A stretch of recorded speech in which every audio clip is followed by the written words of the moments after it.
आज फिर बेटा बिना कुछ खाए घर से जा रहा था तो माँ ने बेटे से कहा, बेटा थोड़ा खाना खा कर जा, 2 दिन से तूने कुछ नहीं खाया है। तो बेटे ने कहा, देखो मम्मी, मैंने मेरी 12वीं बोर्ड की परीक्षा के बाद सेकंड हैंड बाइक मांगी थी और पापा ने प्रॉमिस किया था कि ज़रूर लेकर देंगे। आज मेरा आखिरी पेपर है, दीदी को कह देना कि जैसे ही मैं परीक्षा देकर बाहर आऊँगा तब वह पैसे लेकर बाहर खड़ी रहे। मेरे दोस्त की पुरानी बाइक मुझे आज ही लेनी है और हाँ, यदि दीदी वहाँ पैसे लेकर नहीं आई तो मैं घर वापस नहीं आऊँगा। एक गरीब घर के बेटे मोहन के जिद और माता की लाचारी आमने सामने टकरा रही थी। माँ ने कहा, बेटा तेरे पापा तुझे बाइक लेकर देने ही वाले थे, लेकिन पिछले महीने एक्सीडेंट। इससे पहले कि माँ अपनी बात पूरी कर पाती उससे पहले मोहन बोला, मैं कुछ नहीं जानता, मुझे तो बाइक चाहिए ही चाहिए। ऐसा बोलकर मोहन अपनी मम्मी की गरीबी और लाचारी को मझधार में छोड़कर घर से बाहर निकल गया। 12वीं बोर्ड की परीक्षा के बाद भागवत सर एक अनोखी परीक्षा का आयोजन करते थे। हालांकि भागवत सर का विषय गणित था, किंतु विद्यार्थियों को जीवन का गणित भी समझाते थे। उनके सभी विद्यार्थी यह परीक्षा जरूर देने आते थे। इस साल परीक्षा का विषय था मेरी पारिवारिक भूमिका। मोहन परीक्षा कक्षा में आकर बैठ गया। उसके मन में गांठ बांध ली थी कि यदि मुझे बाइक नहीं लेकर देंगे तो मैं घर नहीं जाऊंगा। भागवत सर ने क्लास में सभी को पेपर बांटे। पेपर में कुल 10 प्रश्न थे। उत्तर देने के लिए 1 घंटे का समय दिया गया था। मोहन अपना प्रश्न पढ़ा, आपके घर में आपके पिताजी, माताजी, भाई बहन और आप कितने घंटे काम करते हो, विस्तार में बताइए। मोहन ने तुरंत जवाब लिखा कि पापा सुबह 6 बजे टिफ़िन के साथ अपने ऑटो रिक्शा लेकर निकल जाते हैं और रात को 9 बजे वापस आते हैं। ऐसे में वो लगभग 15 घंटे काम करते हैं। मम्मी सुबह 4 बजे उठकर पापा का टिफ़िन तैयार करती हैं, बाद में घर का सारा काम करती हैं, दोपहर को सिलाई का काम करती हैं और सभी लोगों के सो जाने के बाद वो सोती हैं, तो लगभग रोज़ 16 घंटे काम करती हैं। दीदी सुबह कॉलेज जाती है और शाम को 4 से 8 बजे तक पार्ट टाइम जॉब करती है और रात को मम्मी के काम में मदद भी करती है, तो लगभग 12 से 13 घंटे वो काम करती है। मैं सुबह 6 बजे उठता हूँ और दोपहर को स्कूल से आकर खाना खाकर सो जाता हूँ। शाम को अपने दोस्तों के साथ टहलता हूँ। रात को 11 बजे तक पढ़ता हूँ, तो लगभग 10 घंटे तक मैं व्यस्त रहता हूँ। पहले सवाल के जवाब के बाद मोहन ने दूसरे प्रश्न को पढ़ा, आपके घर की मासिक कुल आमदनी कितनी है? तो मोहन ने जवाब लिखना शुरू किया, मेरे पापा की आमदनी लगभग 10,000 है, मम्मी और दीदी की मिलाकर 5,000, कुल जोड़ लेते हैं, कुल आमदनी 15,000 रुपये है। प्रश्न नंबर 3 था, मोबाइल रिचार्ज प्लान, आपकी मनपसंद टीवी पर आ रही 3 सीरियल के नाम, शहर में एक सिनेमा हॉल का पता और अभी वहाँ चल रही मूवी का नाम बताइए। सभी प्रश्नों के जवाब आसान होने के कारण मोहन ने फटाफट 2 मिनट में लिख दिए। अब बारी थी प्रश्न नंबर 4 की और 4 नंबर प्रश्न था, 1 किलो आलू और भिंडी की कीमत क्या है? 1 किलो गेहूँ और तेल की कीमत बताइए और जहाँ पर घर का गेहूँ पिसने जाता हो उस आटा चक्की का भी पता बताइए। मोहन को इस सवाल का जवाब नहीं आया। उसे समझ में नहीं आया कि हमारे दैनिक आवश्यक ज़रूरत की चीज़ों के बारे में तो उसे थोड़ा भी पता नहीं था। मम्मी जब भी कोई काम बताती थी तो मना कर देता था। आज उसे समझ में आ गया कि बेकार की चीज़ें, मोबाइल रिचार्ज, मूवी का ज्ञान ही ज़रूरी नहीं है, अपने घर के कामों को समझना भी बहुत ज़रूरी है। प्रश्न नंबर 5 था, आप अपने घर में भोजन को लेकर कभी तकरार या गुस्सा करते हैं? तो मोहन ने सोचकर जवाब दिया, हाँ, मुझे आलू के सिवा कोई भी सब्ज़ी पसंद नहीं है। यदि मम्मी और कोई सब्ज़ी बनाए तो मेरे घर में झगड़ा होता है। कई बार मैं बिना खाए उठ खड़ा हो जाता हूँ। इतना लिखते ही मोहन को याद आया कि आलू की सब्ज़ी से मम्मी को गैस की तकलीफ़ होती है, पेट में दर्द होता है। मम्मी अपनी सब्जी में एक बड़ी चम्मच अजवाइन डालकर खाती हैं। एक दिन मैंने गलती से मम्मी की सब्जी खा ली थी और फिर मैं थूक दिया था और फिर पूछा था कि मम्मी तुम इतनी कड़वी सब्जी क्यों खाती हो। तब दीदी ने बताया था कि हमारे घर की स्थिति अच्छी नहीं है कि हम 2 सब्जी बनाकर खाएं। तुम्हारी जिद के कारण मम्मी बेचारी क्या करे। मोहन ने अपनी यादों से बाहर आकर अगले प्रश्न को पढ़ा। अगला प्रश्न नंबर 6 था, आपने अपने घर में की हुई आखिरी जिद के बारे में लिखिए। मोहन ने जवाब लिखना शुरू किया। मेरी बोर्ड की परीक्षा पूर्ण होने के बाद दूसरे ही दिन बाइक के लिए जिद की थी।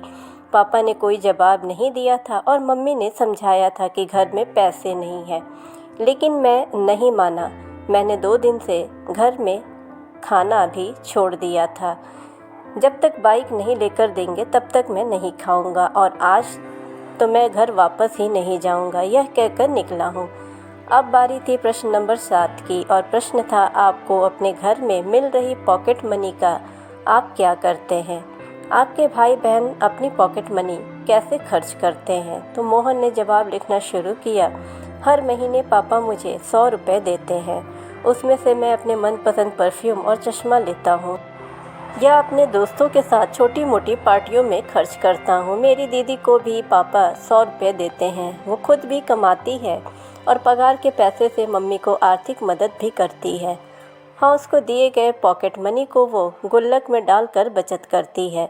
उसके किसी प्रकार के कोई शौक़ नहीं है क्योंकि वह कंजूस भी है। इसके बाद प्रश्न था 8, आप अपनी खुद की पारिवारिक जिम्मेदारी को समझते हैं? यह प्रश्न अटपटा और मुश्किल होने के बाद भी मोहन ने जवाब लिखना शुरू किया। परिवार के साथ जुड़े रहना चाहिए, एक दूसरे के प्रति समझदारी का व्यवहार करना चाहिए, एक दूसरे की मदद करनी चाहिए और ऐसे अपनी जिम्मेदारी निभानी चाहिए। यह लिखते लिखते ही अंतरात्मा से आवाज़ आई, यार मोहन, तुम खुद अपनी पारिवारिक जिम्मेदारी के योग्य रूप से निभा रहे हो? और अंतरात्मा से ही जवाब आया, नहीं, बिल्कुल नहीं। प्रश्न नंबर 9, आपके परिणाम से आपके माता पिता खुश हैं? क्या वह अच्छे परिणाम के लिए आपसे जिद करते हैं, आपको डांटते रहते हैं? इस प्रश्न का जवाब लिखने से पहले मोहन की आंखें भर आई। अब वह परिवार के प्रति अपनी भूमिका बराबर समझ चुका था। उसने लिखने की शुरुआत की, वैसे तो मैं कभी भी मेरे माता पिता को आज तक संतोषजनक परिणाम नहीं दे पाया हूँ, लेकिन इसके लिए उन्होंने कभी भी जिद नहीं की। मैं बहुत बार अच्छे रिजल्ट के प्रॉमिस को तोड़ा हूँ, फिर भी हल्की सी डांट के बाद वही प्रेम बना रहता है।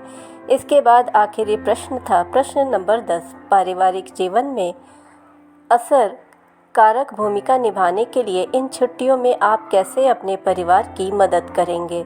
जवाब में मोहन की कलम चले इससे पहले उसके आंखों से आंसू बहने लगे थे। जवाब लिखने से पहले ही कलम रुक गई।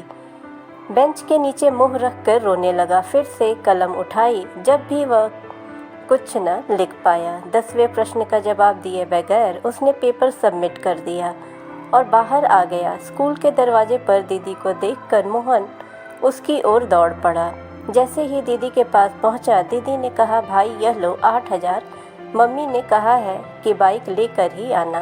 दीदी ने मोहन को पैसे पकड़ा दिए। मोहन ने पूछा, कहाँ से लाई हो पैसे? तब दीदी ने बताया, मैंने मेरे ऑफिस से 1 महीने की सैलरी एडवांस मांग ली। मम्मी भी जहाँ काम करती हैं वहीं से उधार लेकर आई हैं और मेरे पॉकेट मनी की बचत जो थी वो भी निकाल लिए हैं। ऐसे करके तुम्हारी बाइक के पैसे की व्यवस्था हो पाई है। मोहन की दृष्टि पैसों पर स्थिर हो गई थी। दीदी फिर बोली, भाई मम्मी को बोलकर निकले थे ना कि पैसे नहीं दोगे तो घर पर नहीं आऊँगा। अब तुम्हें समझना चाहिए कि तुम्हारी भी घर के प्रति जिम्मेदारी है।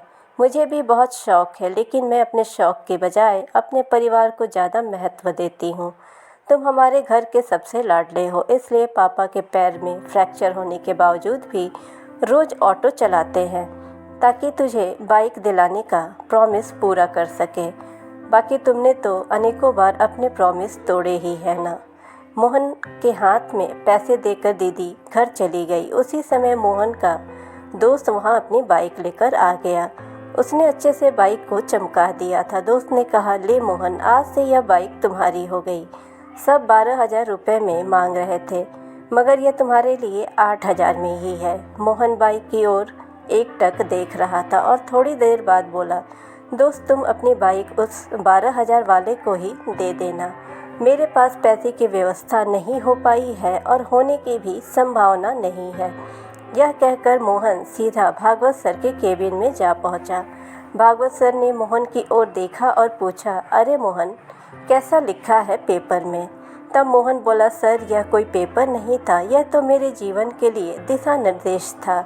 मैंने एक प्रश्न का जवाब छोड़ दिया है, किंतु वह जवाब लिख कर नहीं, मैं अपने जीवन की जवाबदेही निभा कर दूंगा। और इतना कहकर भागवत सर के चरण स्पर्श किए और अपने घर की ओर वह निकल पड़ा।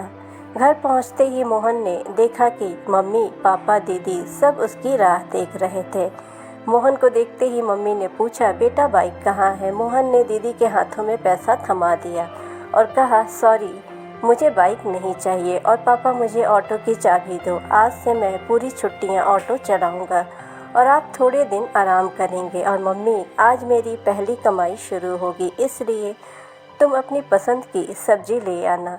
रात को हम सब साथ मिलकर खाना खाएंगे।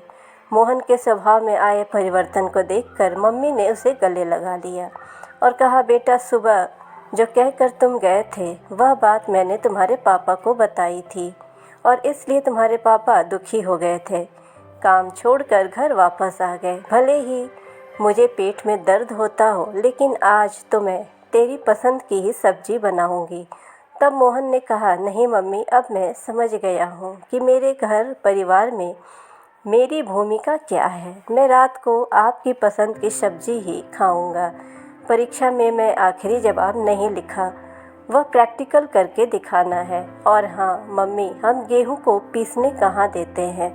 उस आटा चक्की का नाम और पता भी मुझे दे दो। इसी समय भागवत सर ने घर में प्रवेश किया और बोले, वाह मोहन वाह, जो जवाब तुमने लिख कर नहीं दिया वह प्रैक्टिकल जीवन में करके दोगे। मोहन भागवत सर को देखकर आश्चर्यचकित हो गया और बोला, सर आप और यहाँ? तब भागवत सर बोले, मुझे मिलकर तुम चले आए। उसके बाद मैं तुम्हारा पेपर पढ़ा, इसलिए तुम्हारे घर की ओर निकल पड़ा। मैं बहुत देर से तुम्हारे अंदर आए परिवर्तन को सुना। मेरी अनोखी परीक्षा सफल रही और उस परीक्षा में तुमने पहला नंबर पाया है। ऐसा बोलकर भागवत सर ने मोहन के सर पर हाथ रख दिया और उसे आशीर्वाद दिया। मोहन ने तुरंत ही भागवत सर के पैर छुए और ऑटो रिक्शा चलाने के लिए निकल पड़ा। ऐसे ही मोरल स्टोरीज़ के लिए आप चैनल को सब्सक्राइब करें, नोटिफिकेशन बेल दबाएं ताकि हमारी हर वीडियोज़ आप तक पहुंचती रहें। वीडियो को ज़्यादा से ज़्यादा लाइक और शेयर करें। Thanks for watching.